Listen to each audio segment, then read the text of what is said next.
warahmatullahi wabarakatuh. Bismillah, alhamdulillah, wassalatu wassalamu ala rasulillah, amma ba'da. Yang mulia Sayyid Jamal bin Ismail bin Yahya, yang mulia Al-Habib Hasan bin Ismail bin Yahya, para habaib, para kiai, para ustaz, hadirin, para hadirat, hadani Allah wa iyyakum. Pertama, marilah kita memanjatkan puja serta puji syukur kehadirat Allah Subhanahu wa taala. Pada malam hari ini kita bisa berkumpul hadir di masjid yang sangat dimuliakan Allah, Masjid Kebon Melati, dalam rangka memperingati Isra Mi'raj baginda Rasulullah Sallallahu Alaihi Wasallam, sekaligus haul Sayyidi Syekhunal Karam. Mudah-mudahan kita semua diberkahi oleh Allah Subhanahu wa taala. Salawat serta salam semoga Allah tetap tercurahkan kepada baginda alam Kanjeng Nabi Muhammad sallallahu alaihi wasallam beserta keluarga, sahabat dan para pengikutnya yang setia sampai hari kiamat. Amin ya rabbal alamin. Hadirin wal hadirat, hadani Allah wa iyyakum. Sebelumnya kita berbicara panjang lebar, perlu diketahui bahwa peringatan Isra Mi'raj di Masjid Kebon Melati hanya malam ini.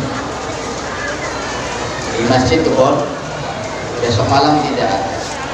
Jadi kesempatan itu hanya satu malam. Dari Kebon aja buru-buru gak bisa toli balik. Jangan buru-buru cepet isya terus pengen pulang. Manfaatkan waktu yang sangat istimewa ini untuk bermunajat, iktikaf, ngaji. Kalau bisa ngantuk yang santai.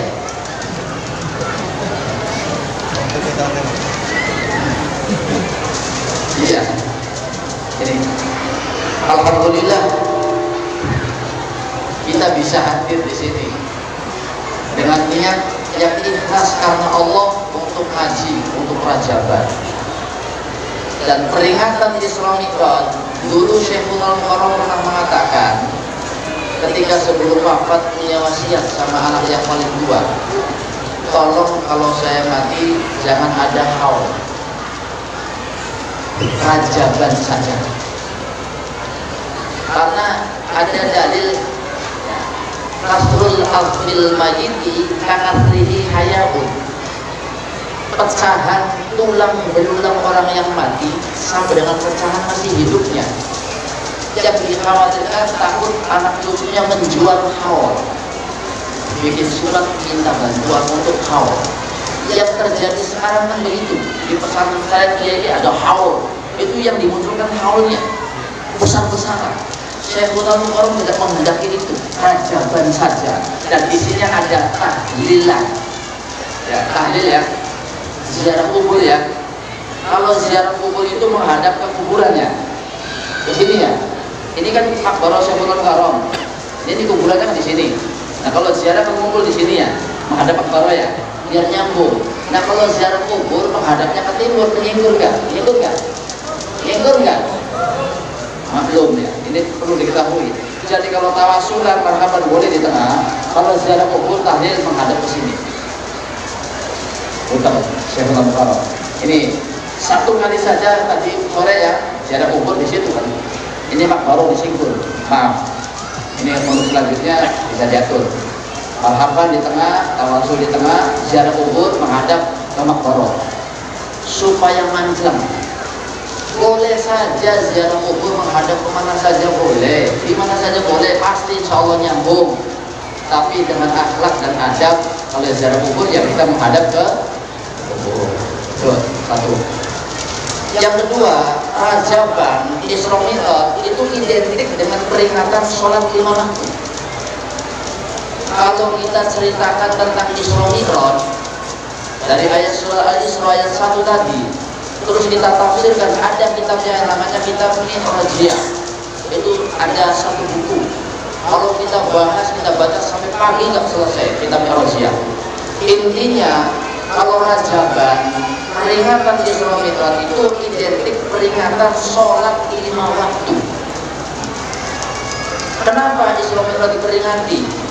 Kita sudah memaklumi dan mengetahui masjid bagus-bagus, bahkan perlombaan bagus-bagusan masjid. Yang paling penting isinya, berjamaahnya, itu yang paling penting. Dan di dalam Al-Quran ada 2 ayat yang bertolak belakang. Ada satu ayat yang mendukung untuk kebahagiaan, ada satu ayat yang mendukung untuk kecelakaan. Pertama, surat Al-Mu'minun ayat 1 dan seterusnya.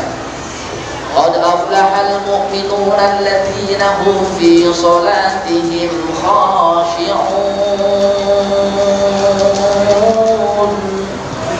Sungguh beruntung, sungguh berbahagia orang-orang mukmin yang sholatnya khusyuk.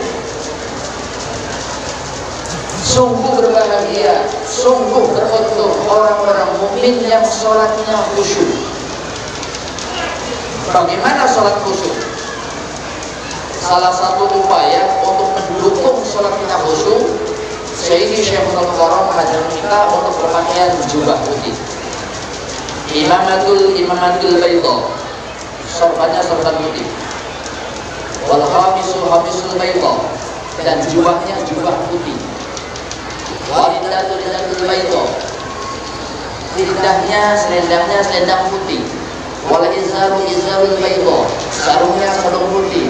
Allahumma qulubul bayda, mudah-mudahan hati kita semua jadi ini mendukung khusyuk. Itu sudah dimaklumi. Kalau kita sholat, di depan kita ada kaos partai politik, pasti baca. Ada kira-kira cek tembok lotek. Bahkan sajadah juga harus putih. Kalau sajadah kita hijau, tetangga kita merah. Nah, abang hijau. Itu. Ada lagi ayat yang mendukung kita celaka. Fawailul lil musallin. Celakalah bagi orang.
Jadwal pengajian full, jadi serak setelah upload.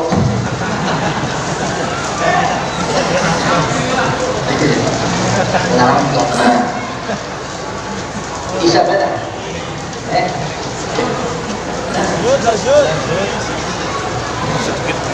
Fawailul lil musallin, celakalah bagi orang-orang yang sholat. Tadi qad aflahal mu'minun, sungguh beruntung orang yang mukmin. Alladzina hum fi sholatihim khashi'un, orang mukmin yang sholatnya khusyuk. Sekarang fawailul lil musallin, celakalah bagi orang yang sholat. Orang yang sholat celaka. Alladzina hum an sholatihim sahun, orang-orang yang sholatnya lupa, lalai. perlu diketahui. Syekhul Al-Mukarram pernah syair, adu awak kegila-gila bodone, tiwas pegel ibadah laka anggone, pitik walik tondol jago, juga jebalik ibadah orang anggo. Kalau sholatnya benar, ekonominya benar, semua amalnya benar. Kalau sholatnya diterima, amal semuanya diterima. Awwalu ma yuhasabu bihil 'abdu yaumal qiyamati as-shalah. Pertama yang dihisab di hari kiamat, sholat bagi seorang hamba. Fa in wujidat tamatan qubilat sayyidu amalihi. Kalau sholatnya sempurna diterima, semua amalnya diterima oleh Allah. Fa in wujidat naqisatan rudat sayyidu amalihi. Apabila sholatnya kurang sempurna, ditolak, semua amalnya ditolak. Pakaian sudah bagus, sholatan fil imamati asyaratu ala fi hasanatin, rawahu Dailami dari sahabat Jabir. Kita Nuzul Haqaiq, sholat dengan pakai sorban 10.000 kebaikan. Sholat rakaatani bi imamatin khairun min sab'ina rakaatan bi ghairi imamatin. 2 rakaat pakai sorban, 70 rakaat yang tidak pakai sorban. Ini luar biasa. Pakaian sudah bagus, pahala luar biasa. Tapi pun enggak, kata Nabi, man sholat shalawatil khamsi ma'al jama'ati akramallahu bi khamsi khasalin. Barang siapa yang melakukan sholat 5 waktu dengan berjamaah, maka Allah akan memberi hadiah 5 macam. Kalau kita melaksanakan sholat berjamaah 5 waktu, Allah beri hadiah kita 5 macam. Yang pertama, la yusibuhu faqrun fid dunya. Allah menghilangkan kefakiran di dunia, Allah menghilangkan kemiskinan di dunia. Kita coba introspeksi dan koreksi. Kira-kira kita ini miskinnya masih atau sudah hilang? Guru tuntun kesugihan dunia, sugi guru. Jangan-jangan sholatnya diberes. Orang yang sholat berjamaah pasti la yusibu faqrun fid dunya. Allah hilangkan kefakiran di dunia ini, Allah hilangkan kemiskinannya, Allah hilangkan kemarahannya. Kita koreksi masing-masing. Apa kita sudah jadi orang yang kaya, hilang miskinnya? Kalau kita jadi orang kaya semua, masjid cepat selesai. Karena melarat dan sulit tidak ada. Nah, berjamaah, yang namanya berjamaah, imam ada, makmum ada. Ini saya kira yang di masjid ini pelaksanaan sholatnya pengen jadi imam semua. Kenapa? Gerakannya sama dengan imam. Coba praktekkan sholat gaib. Imam Allah Akbar, baru Allah Akbar. Baca Fatihah, Allah Akbar, baru Allah Akbar. Baca sholawat, Imam Allah Akbar, Allah Akbar, Allah maghfir lahum warhamhum wa'afihim wa'marhum. Imam Allah Akbar, kita Allah Akbar, Allah maghfir ajrahum wa la taqina ba'dahum wa qul lana wa lahum bi rahmatika ya rahman. Assalamualaikum warahmatullahi. Baru assalamualaikum. Ini sehingga gerakan imam dibarengi sampean, jadi imam kabeh kuat. Ini yang menyebabkan kelaratan. Oleh karena itu pun Pak, ada mutawif. Apa mutawif? Wakil makmum.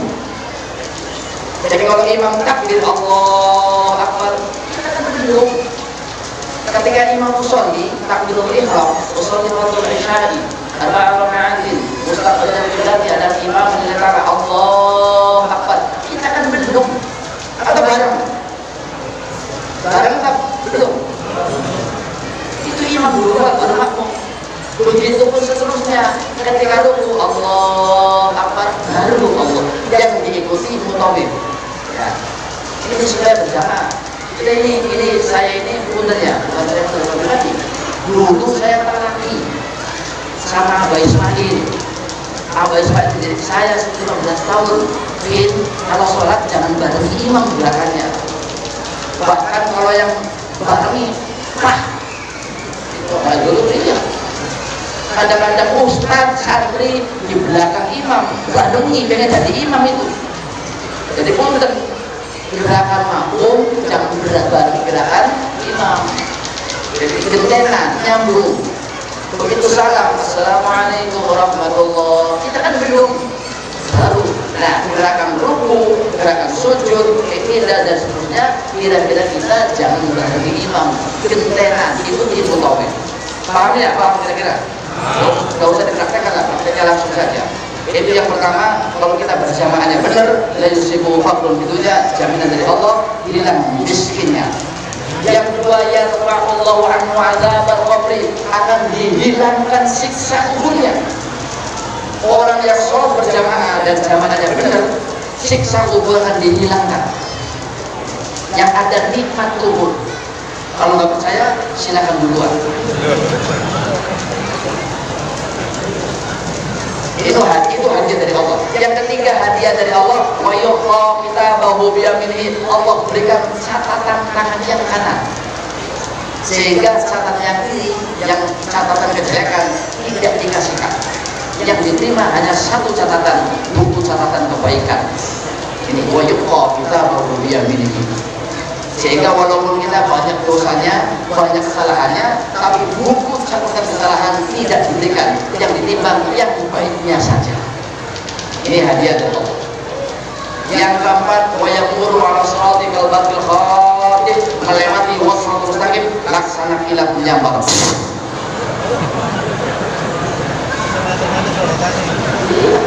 Cepat. Kayak kilat. Beli wudu wiridan, beli wudu karena temui siapa ya? Beli wudu wiridan, tidak tahu orang ceramah, tak tahu isya, itu kilat. Yang terakhir, yadkhulunal jannata bi ghairi hisabin wala adabin. Orang yang berjamaah salatnya akan masuk surga tanpa didahului hisab dan tanpa disiksa, langsung masuk surga. Pengen masuk surga? Mati dulu. Ya, syarat pertama kan mati dulu. Kalau belum mati kan susah. Mudah-mudahan bermanfaat. Terima kasih atas segala perhatiannya. Mohon maaf atas segala kurangnya. Wassalamualaikum warahmatullahi wabarakatuh.